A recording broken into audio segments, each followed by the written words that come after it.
Good morning student. आज हम देवसेना का गीत पाठ के या कविता के अभ्यास के प्रश्नों को पढ़ेंगे और समझेंगे। अभ्यास का जो पहला प्रश्न है वह है, मैंने भ्रमवश जीवन संचित मधुकरियों की भीख लुटाई। इस पंक्ति का भाव स्पष्ट करना है कि इस पंक्ति का जो भाव है वह क्या है।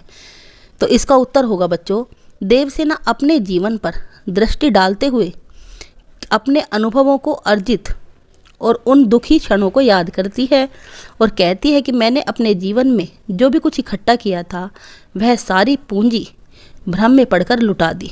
अर्थात जीवन की इस संध्या बेला में मैंने अपना सर्वस्व लुटा दिया है, मैं कुछ भी नहीं बचा सकी। नेक्स्ट क्वेश्चन है बच्चों, कवि ने आशा को बावली क्यों कहा है? आशा को बावली क्यों कहा है? बावली मतलब पागल। उत्तर होगा, कवि ने आशा को बावली इसलिए कहा है क्योंकि वह जीवन के यथार्थ को ना समझते हुए भ्रम में पड़ी रहती है। देवसेना का जीवन संघर्ष से भरा हुआ है, वह नीति से हार स्वीकार कर चुकी है। इस विषम मतलब उल्टी परिस्थिति में आशा उसके मन में नई आकांक्षा जगा रही है जिसकी पूर्ति असंभव है। यही कारण है कि वह अपनी आशा को बावली या पागल कहती है। क्वेश्चन नंबर 3, मैंने निज दुर्बल पद होड़ लगाई। इन पंक्तियों में दुर्बल पद बल और हारी होड़ में निहित व्यंजना को स्पष्ट कीजिए। उत्तर होगा, देवसेना जीवन भर संघर्ष करती रही। वह निरंतर मतलब लगातार जीवन की विषमताओं का सामना करती रही। वह थक चुकी है, उसके पैरों में इतनी शक्ति नहीं रही कि वह जीवन रूपी यात्रा में नियति से प्रतिस्पर्धा कर सके, मतलब प्रतियोगिता कर सके, कंपटीशन कर सके। यहाँ दुर्बल पैरों के बल पर प्रलय की गति से होड़ करने की बात कहकर यह व्यंजना अभिव्यक्त की गई है कि देवसेना के पैरों में तो बल शेष रहा नहीं, फिर भी उन दुर्बल पैरों को, उन कमजोर बल पैरों के सहारे वह आगे बढ़ रही है। अर्थात वह विपरीत परिस्थितियों में भी निराश नहीं है और जीवन के संघर्ष में लगी हुई है। हारी होड़ में निहित व्यंजना क्या है?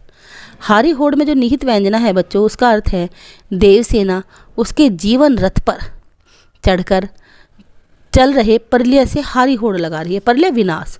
इसमें यह व्यंजना छिपी हुई है कि देवसेना नियति भाग्य से एक ऐसी प्रतिस्पर्धा, ऐसा कंपटीशन, ऐसी प्रतियोगिता कर रही है जिसमें उसकी हार निश्चित है।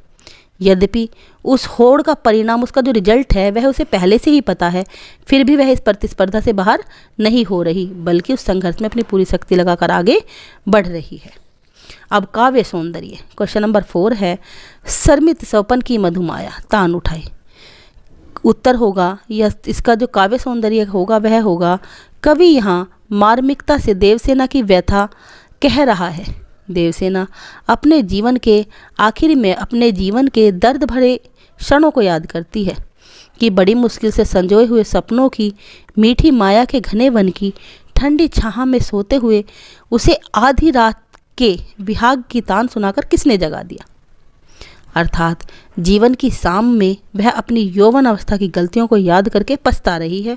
उसकी आंखें खुल चुकी हैं किंतु साथ ही बहुत देर भी हो चुकी है। जब उसकी आंखें खुली, जब उसे इस बात का पता चला कि ये सही नहीं है, तो उस टाइम बहुत ज़्यादा देर हो चुकी है। ख है बच्चों, लोटा लोई है ब्लैंक डैश डैश लाज गवाई। यहाँ कवि देवसेना के बेचैन मन की वेदना को दर्शा रहा है। कवि के जो मतलब जो देवसेना के मन में जो बेचैनी है उसको दिखाया गया है, जो कहती है कि प्रलय स्वयं उसके जीवन रथ पर सवार है। प्रलय मतलब विनाश।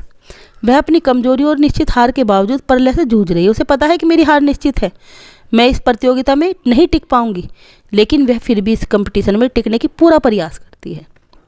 यहाँ देवसेना दुनिया से अपनी धाती मतलब धरोहर, पूंजी लौटा लेने को कहती है क्योंकि उससे उसके करुणा में जीवन में तूफान मचा रहा है। वह इसे अब और नहीं झेल सकती क्योंकि इसी कारण उसने अपनी इज्जत गंवाई है। आगे क्वेश्चन नंबर 5 है, देवसेना की हार या निराशा के क्या कारण हैं? देवसेना की हार या निराशा का कारण उसकी आशाओं और इच्छाओं का पूरा न होना है। उसकी आशा इच्छाएं क्या थी? उसकी आशा या उसकी इच्छा थी स्कंदगुप्त के साथ विवाह कर लेना, लेकिन वह पूरी नहीं हो पाई। तो देवसेना मालवा के राजा एवं अपने भाई बंधु वर्मा के देहांत के बाद उसके सपनों को साकार करने के लिए और राष्ट्र सेवा के लिए व्रत लेती है, संकल्प करती है। जीवन में देवसेना को स्कंदगुप्त की चाह थी, किंतु वह किसी और को प्रेम करता था। निराश होकर देवसेना आश्रम में रहकर भीख मांगती है। जीवन के अंतिम क्षणों में देवसेना को स्कंदगुप्त पाना चाहता है, तब वह अपने हृदय की कोमल कल्पना को सो जाने को कहती है। मतलब जब स्कंदगुप्त उसके पास आता है तो वह उसे मना कर देती है। वह अपने जीवन के बारे में सोचते हुए अपने अनुभवों में जो उसने दर्द इकट्ठा कर रखा था उसे याद करती है और अपने यौवन अवस्था के क्रियाकलापों और उस समय की गई गलतियों पर पछताती है। वह स्वयं को दुनिया की बुराई से बचा नहीं सकी और अपनी इज्जत, अपने जीवन की सारी कमाई, अपना मान सम्मान सब कुछ गंवा देती है। धन्यवाद। इस तरह जो देवसेना का गीत था उसके अभ्यास के प्रश्न पूरे हुए।